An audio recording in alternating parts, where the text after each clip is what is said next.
Dear student, तो देखिएगा NTA IIT mains series को आगे बढ़ाते हुए आज के इस वीडियो लेक्चर में हम IIT JEE mains paper number 9 के बारे में डिस्कस करेंगे और उसमें भी ऑर्गेनिक केमिस्ट्री सॉल्यूशन। ध्यान दे बेटा, आपको वीडियो लास्ट तक देखना है क्योंकि मैं हर क्वेश्चन को उसके कॉन्सेप्ट के साथ एक्सप्लेन करूंगा और आपको ये रिवाइज करने का एक बेस्ट तरीका भी होगा और आपको ये भी मैं बताऊंगा कि बच्चा मोस्टली गलती क्या करता है। तो देखिएगा इस पेपर का फर्स्ट क्वेश्चन क्या है। Question number 1, the IUPAC name of. ये आपको कंपाउंड गिवन है, इसका आईयूपीएसी नेम बताना है, अर्थात आपको जो कंपाउंड गिवन है वो कंपाउंड ये है और इसका आपको आईयूपीएसी नेम बताना है।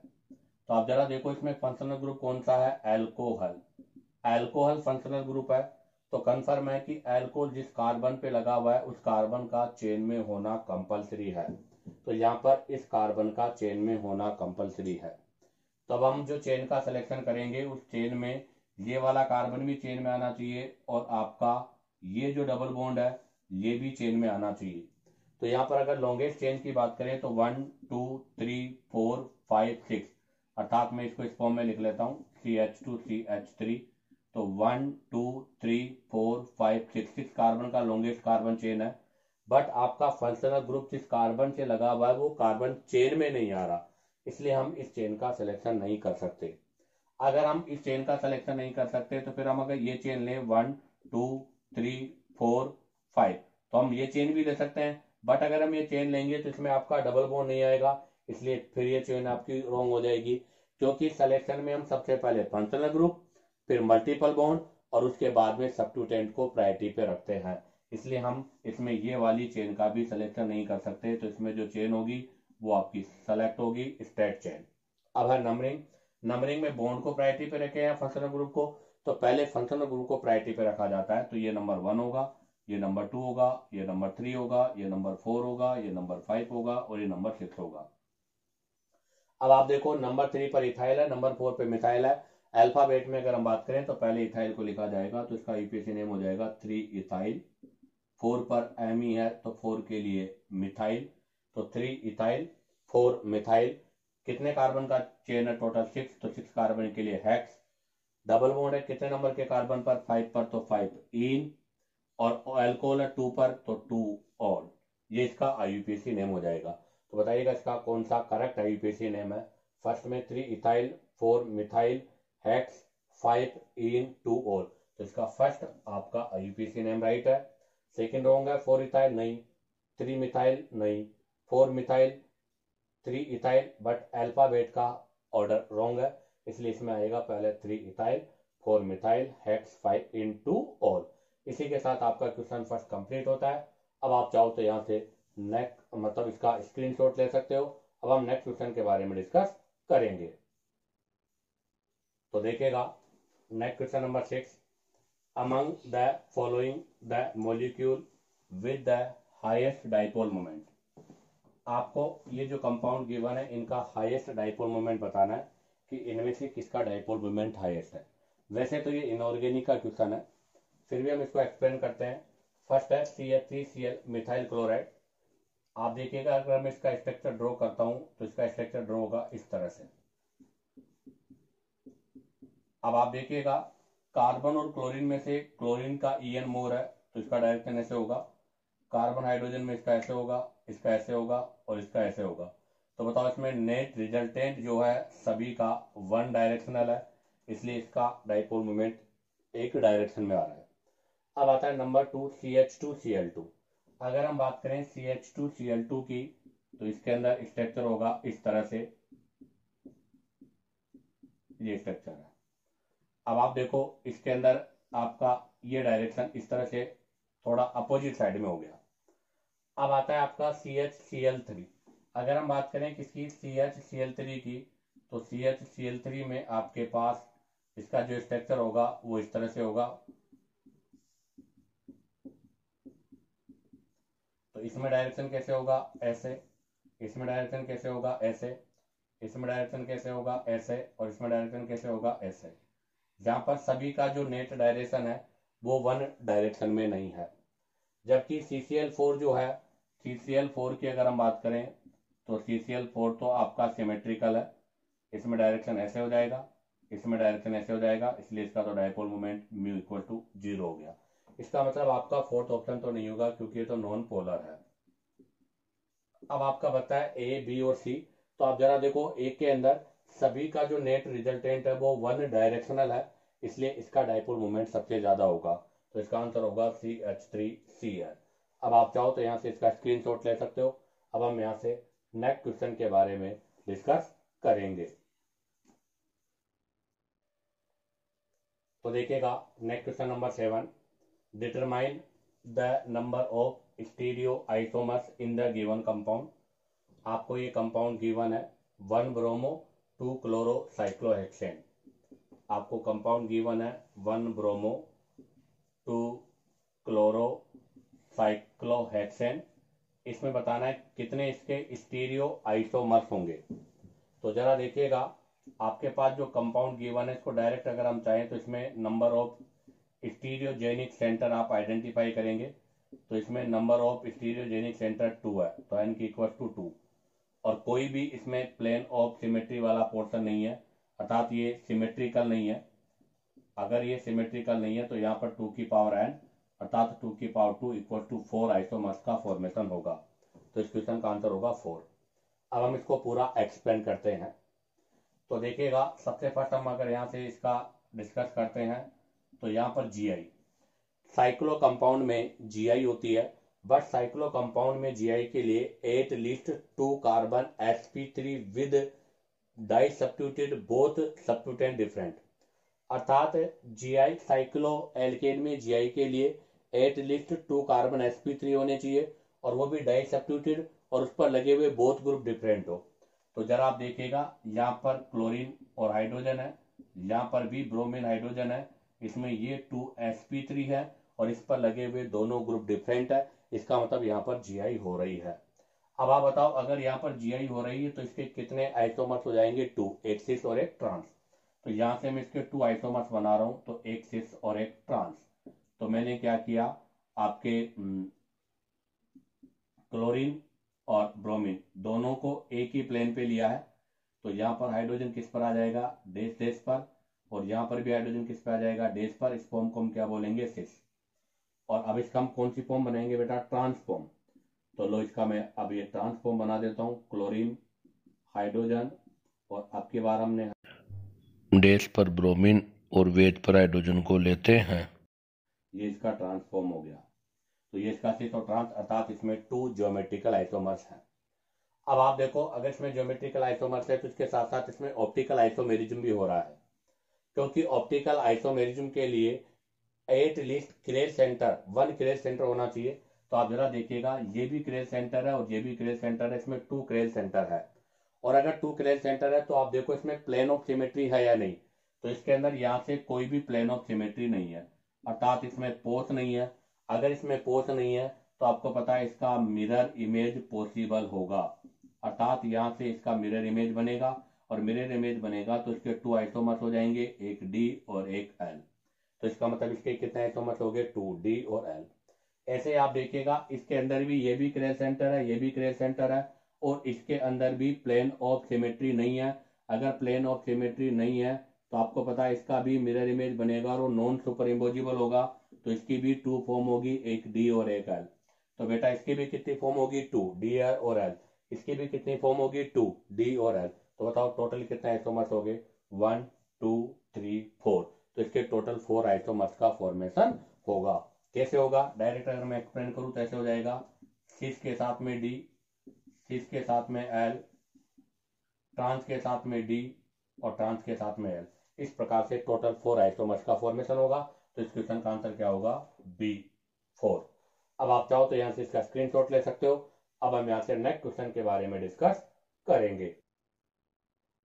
तो देखिएगा, next question number 9, which of the following is not formed in iodoform reaction. आपको बताना है कि इनमें से कौन सा आइडोफॉर्म रिएक्शन में फॉर्मेड नहीं होगा। तो पहले तो हम बात करते हैं आइडोफॉर्म रिएक्शन। तो आइडोफॉर्म रिएक्शन में हम जो रिएजेंट यूज करते हैं वो X2 प्लस एंड AOH। इसने आइडोफॉर्म लिखा है तो हम यहाँ पर X की जगह I2 को यूज करेंगे। ये मिला के NaOI की फॉर्म में भी हो सकते हैं और OX माइनस, इनमें सॉरी हाँ OX माइनस, इनमें से हम X की जगह सॉरी एड लगा देंगे मैं, इनमें से कोई सा भी हम रिएजेंट यूज कर सकते हैं, अर्थात ये एल्कली अर्थात बेस की प्रेजेंस में होगा। और कंडीशन क्या है, कंडीशन यह है कि C डबल बॉन्ड O के साथ में वन ग्रुप मिथाइल अर्थात अल्फा पोजीशन पर मिथाइल का कंपलसरी है अगर कार्बोनिल कंपाउंड है तो, और अगर अल्कोहल है तो अल्कोहल के अंदर CH2OH जिस कार्बन पर OH है उसमें बीटा ग्रुप आपका मिथाइल होना कंपलसरी है। तो ये भी आइडोफॉर्म देगा और ये भी आइडोफॉर्म देगा, क्योंकि आप देखिएगा ये भी क्या है एसिडिक है और ये भी क्या है एसिडिक हाइड्रोजन है, तो बोथ आर एसिडिक हाइड्रोजन और वो अनएच बेस है। अब इसने यहाँ पर जो ऑप्शन दे रखे हैं उसमें सभी में एसीटोन गिवन है, तो हम एसीटोन के रेस्पेक्ट में देखते हैं। तो CH3 C double bond O और CH3 और CH2H लिख देता हूं मैं। सबसे फर्स्ट हम इस पर रिएक्शन करेंगे एल्कली NaOH बेस के साथ। आपको पता है एल्कली बेस है, अगर ये बेस है तो आपको पता क्या होगा, यहाँ से इस हाइड्रोजन को ये रिमूव कर देगा और हाइड्रोजन को रिमूव करने से यहाँ पर CH2 माइनस कॉन्जुगेटेड बेस बनेगा, और देखो जो कॉन्जुगेटेड बेस बनेगा वो नेगेटिव सिग्मा पाई रेजोनेंस से क्या है हाईली स्टेबलाइज भी है, तो यहाँ पर इसका रेजोनेंस होकर हाईली स्टेबलाइज भी हो जाएगा। तो यहाँ से अगर हम बात करें तो ये NH बेस के साथ रिएक्शन हो जाएगा। अब हम बात करते हैं I2 आइडोफॉर्म हमने लिया है I2 रिएक्शन के साथ, ये सब आपके क्या है ऑक्सीडाइजिंग एजेंट है, तो यहाँ से इसका ऑक्सीडेशन होगा, तो ये जो H ग्रुप है वो किससे रिप्लेस हो जाएगा I से, तो यहाँ पर आपके पास आ जाएगा CH3 C double bond O CH2I, ये बन जाएगा। अब अगर इसका फिर दोबारा हेलोजिनेशन होगा, अब आप बताओ हेलोजिनेशन होगा तो इसमें वही हम OH माइनस बेस लेंगे, तो ये OH माइनस बेस इस हाइड्रोजन को रिमूव करेगा या इस हाइड्रोजन को रिमूव करेगा। अब देखो अगर मैं इस हाइड्रोजन को रिमूव करता हूं तो यहाँ से जो कॉन्जुगेटेड बेस बनेगा वो कॉन्जुगेटेड बेस ये होगा, और अगर मैं इसका अटैक इस वाले हाइड्रोजन पे करता हूं तो यहाँ से जो कॉन्जुगेटेड बेस का फॉर्मेशन होगा, सॉरी यहाँ से जो कॉन्जुगेटेड बेस का फॉर्मेशन होगा वो आपका कॉन्जुगेटेड बेस ये होगा। अब देखो नेगेटिव सिग्मा पाई रेजोनेंस तो यहाँ भी हो रहा है तो रेजोनेंस तो यहाँ भी हो रहा है, रेजोनेंस बोथ दोनों में अकर हो रहा है, बट इसको यहाँ पर I की माइनस I का एडवांटेज भी ऑब्टेन हो रहा है। क्यों?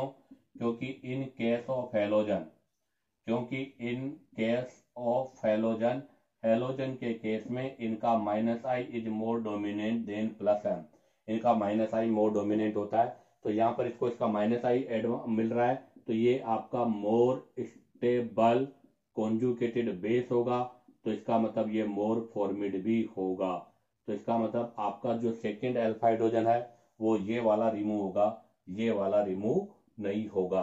तो अगर ये वाला रिमूव होगा तो इससे फिर यहाँ पर जो आयोडीन होगा वो ये बनेगा CH3 C double bond O CHI2 का फॉर्मेशन होगा। फिर अगेन इसका OH माइनस बेस के साथ I2 के साथ हेलोजिनेशन करेंगे हम, तो अगेन जब इसका हेलोजिनेशन होगा तो अभी भी यही हाइड्रोजन रिमूव होगा, तो यहाँ से CH3 C double bond O C और I3 का फॉर्मेशन होगा। तो बताओ इसमें कौन कौन सा प्रोडक्ट बना, एक तो ये प्रोडक्ट का फॉर्मेशन हुआ, एक ये प्रोडक्ट का फॉर्मेशन हुआ और एक ये प्रोडक्ट का फॉर्मेशन हुआ। तो देखिएगा फर्स्ट ऑप्शन आपका ये रहा, सेकेंड ऑप्शन इससे बनता है जो कि पॉसिबल नहीं है, तो बताओ इसका आंसर कौन सा होगा बी। थर्ड ऑप्शन ये रहा आपका और फोर्थ ऑप्शन ये आपका ये रहा, तो बताइएगा इस क्वेश्चन का आंसर क्या होगा बी, क्योंकि बी का फॉर्मेशन यहाँ पर पॉसिबल नहीं है, क्योंकि आपको पता है जब इस पर यहाँ पर हेलोजन हो जाएगा तो ये वाला एसिडिक हाइड्रोजन मोर होगा इसके कंपेयर में। अब आप चाहो तो यहाँ से इसका स्क्रीनशॉट ले सकते हो। अब हम यहाँ से नेक्स्ट क्वेश्चन के बारे में डिस्कस करेंगे। तो देखिएगा नेक्स्ट क्वेश्चन नंबर 12, Cl अर्थात ये आपके 1,4 डाइक्लोरोबेंजीन है, अर्थात पेरा डाइक्लोरोबेंजीन गिवन है। इसका रिएक्शन करना है HNO3 नाइट्रिक एसिड के साथ और हीट करना है, ए बनेगा और ए जो बनेगा उसका रिएक्शन करना है CH3ONA सोडियम मिथॉक्साइड के साथ और हीट करना है बी, आपको बताना है यहाँ पर मेजर प्रोडक्ट बी क्या है। फर्स्ट ऑप्शन ये है, सेकंड ये है, थर्ड ये और फोर्थ ये है। अब आप देखिएगा सबसे फर्स्ट क्लोरीन के साथ HNO3, तो ये आपका नाइट्रेशन रिएक्शन का पार्ट है, तो सबसे पहले हम यहाँ से इसका नाइट्रेशन करेंगे, तो आप जरा देखिएगा Cl और Cl, और यहाँ पर इसका होगा कंसर्टेड HNO3 के साथ में नाइट्रेशन रिएक्शन है। कौन सा रिएक्शन है? नाइट्रेशन, जिसके अंदर NO2 इलेक्ट्रोफाइल है नाइट्रोनियम आयन। अब आपको पता है Cl जो है, इन Cl का minus I is more dominant plus M, but फिर भी ये ऑर्थो एंड पैरा डायरेक्टर होते हैं क्योंकि इनका प्लस M है।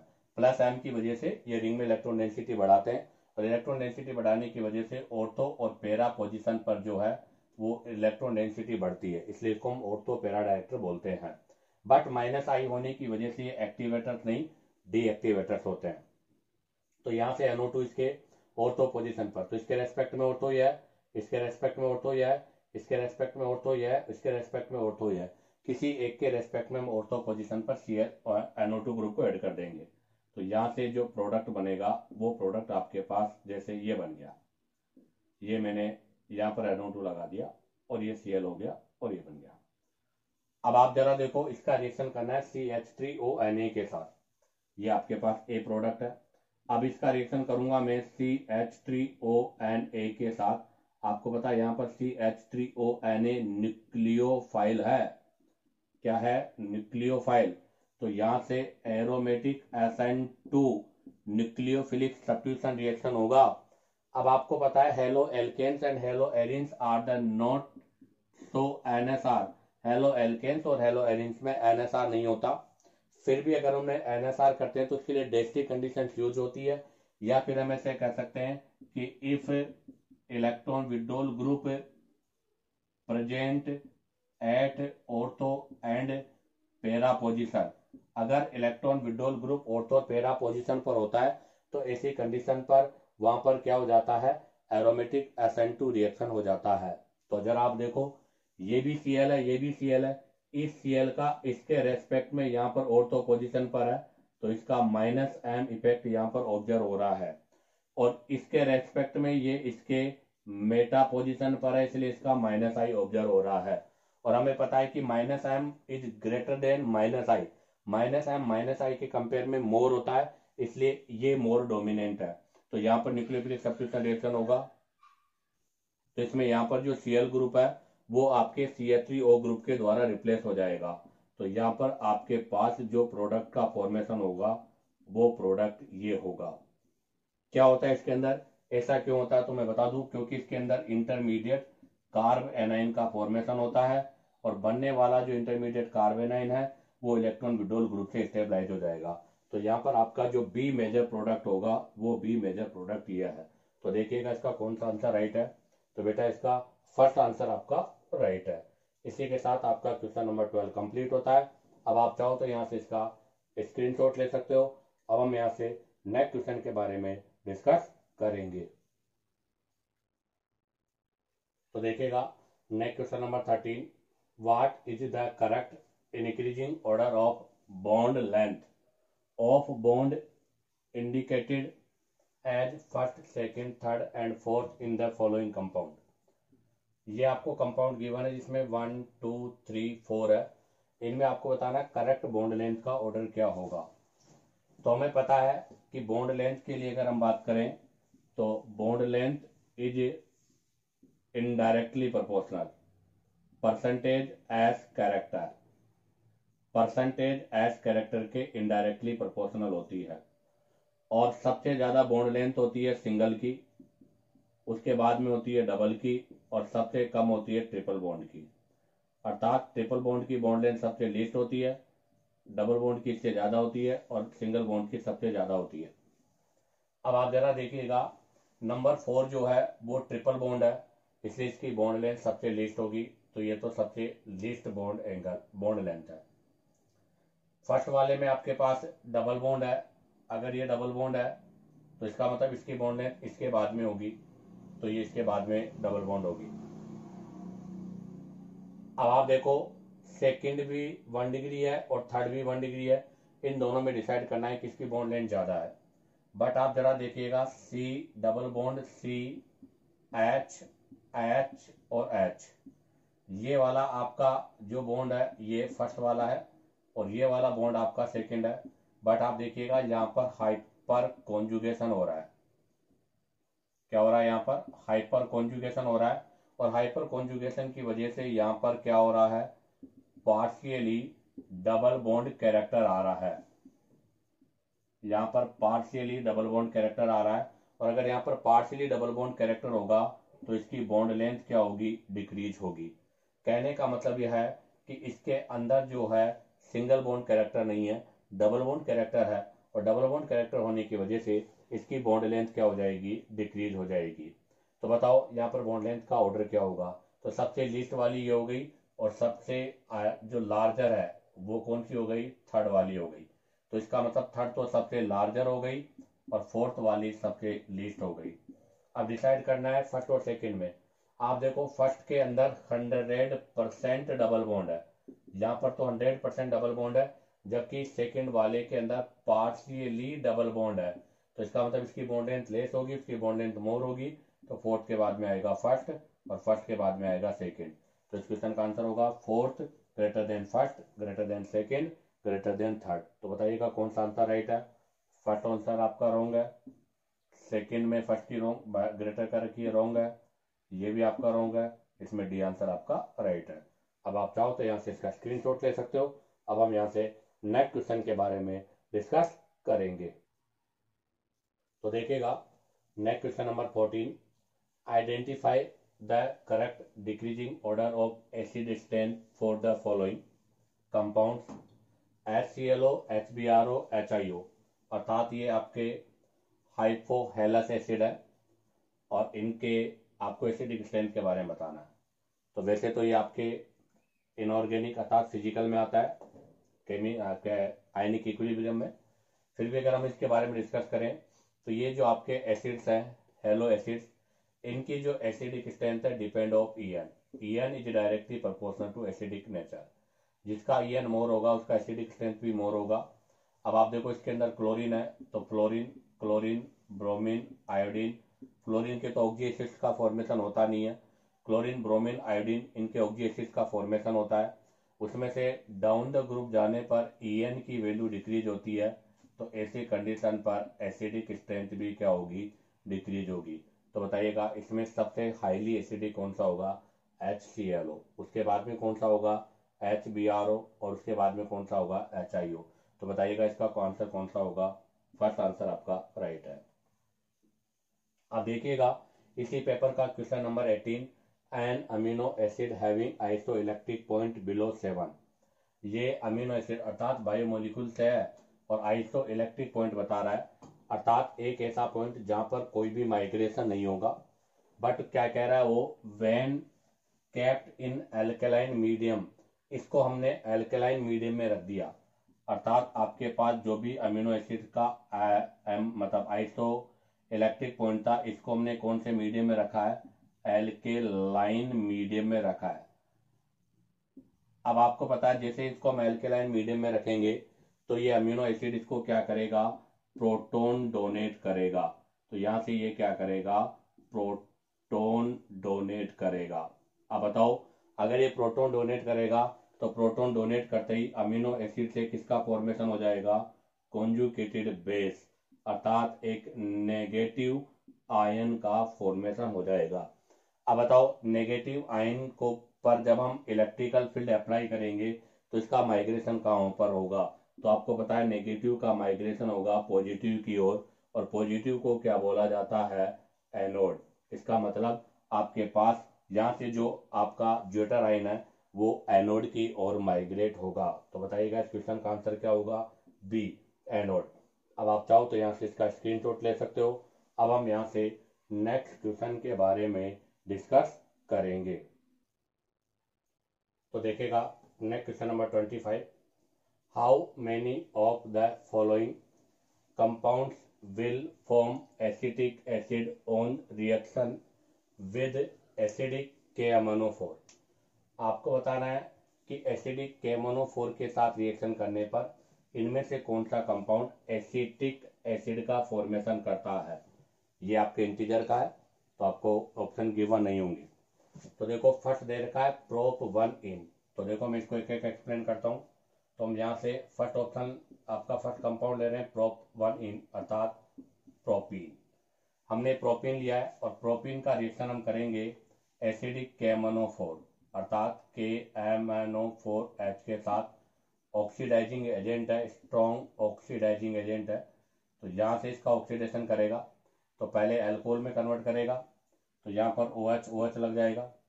तो यहाँ से पहले फर्स्ट OH हो जाएगा, बॉन्ड क्लीवेज होकर ये एसीटेल्डिहाइड में कन्वर्ट हो जाएगा और एसीटेल्डिहाइड का फर्दर ऑक्सीडेशन होगा, इसके वाया एसिटिक एसिड का फॉर्मेशन होगा। तो इसका मतलब फर्स्ट ऑप्शन में तो आपके एसिटिक एसिड का फॉर्मेशन होगा। सेकेंड है 2-मिथाइल ब्यूटेटूइन। 2-मिथाइल ब्यूटेटूइन 1 2 3 4 2 ब्यूटेन और 2 मिथाइल, ये आपका 2 मिथाइल, सॉरी इधर आओ, ये लगा देता हूँ। तो ये 2 मिथाइल 2 ब्यूटेन हो गया। इसका रिएक्शन भी आपको अगेन इसी के साथ करना है। ये भी स्ट्रॉन्ग ऑक्सीडाइजिंग एजेंट है। यहाँ से इसको हम ब्रेक करेंगे तो एक ओ इधर लगेगा, तो यहाँ इसका ऑक्सीडेशन होगा। तो ये वाला फॉर्म तो आपका कीटोन में कन्वर्ट हो जाएगा एसीटोन, और ये वाला फॉर्म आपका एसीटेल्डिहाइड में कन्वर्ट हो जाएगा। और हमें पता है कि KMnO4 स्ट्रॉन्ग ऑक्सीडाइजिंग एजेंट होने की वजह से ये स्ट्रॉन्ग ऑक्सीडाइजिंग एजेंट है, तो आपके एसीटेल्डिहाइड का फर्दर ऑक्सीडेशन हो जाएगा और अगेन आपके एसिटिक एसिड का फॉर्मेशन हो जाएगा। तो इसका मतलब इसमें भी एसिटिक एसिड का फॉर्मेशन हो रहा है। तो ए में भी एसिटिक एसिड बन रहा है, बी में भी एसिटिक एसिड बन रहा है। अब हम लेंगे सी में है 2-मिथाइल प्रोपीन 1 2 3 और यहाँ पर ये मिथाइल 2-मिथाइल प्रोपीन। इसका भी हम स्ट्रॉन्ग ऑक्सीडाइजिंग एजेंट की प्रेजेंस में करेंगे OO, तो इसका भी ऑक्सीडेशन हो जाएगा, इसका भी ऑक्सीडेशन हो जाएगा। तो इसके ऑक्सीडेशन से तो अगेन कीटोन का फॉर्मेशन होगा और कीटोन का आगे फर्दर ऑक्सीडेशन नहीं होगा और इससे बनेगा फॉर्मेल्डिहाइड।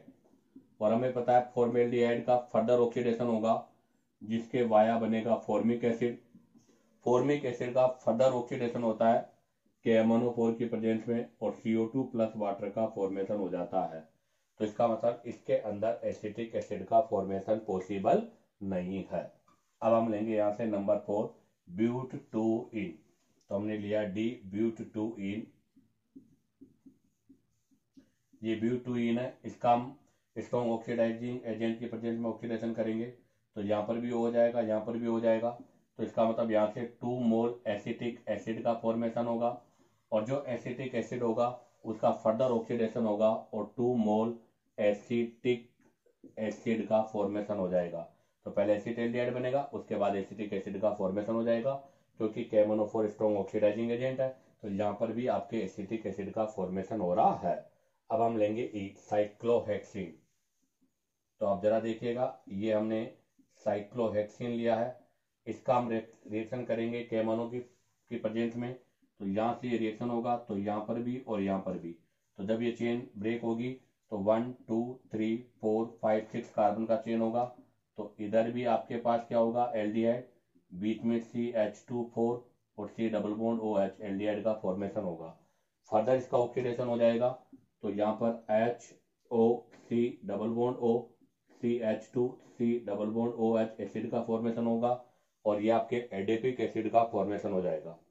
इसका फॉर्मेशन हो जाएगा एडिपिक एसिड का, एडिपिक एसिड का फॉर्मेशन हो गया। बट यहाँ से भी एसिटिक एसिड का फॉर्मेशन नहीं होगा, तो ये भी इसका आंसर नहीं होगा। तो बताइएगा इस क्वेश्चन के अंदर कितने ऐसे रिएक्शंस है जिनमें एसिटिक एसिड का फॉर्मेशन हो रहा है। 1 2 3, केवल 3 रिएक्शंस है जिनमें एसिटिक एसिड का फॉर्मेशन हो रहा है। तो इसका आंसर क्या होगा 3.00, क्योंकि इंटीजर में पॉइंट के बाद में मतलब आपके डेसिमल के बाद में 2 नंबर्स होना कंपलसरी है। इसी के साथ में आपका ये NTA IIT mains paper number 9 का सॉल्यूशन कंप्लीट होता है। उम्मीद करता हूं कि आपको वीडियो पसंद आया होगा। अगर आपको वीडियो पसंद आया हो तो लाइक, सब्सक्राइब और शेयर करो ताकि आपको न्यू नोटिफिकेशन मिलता रहे।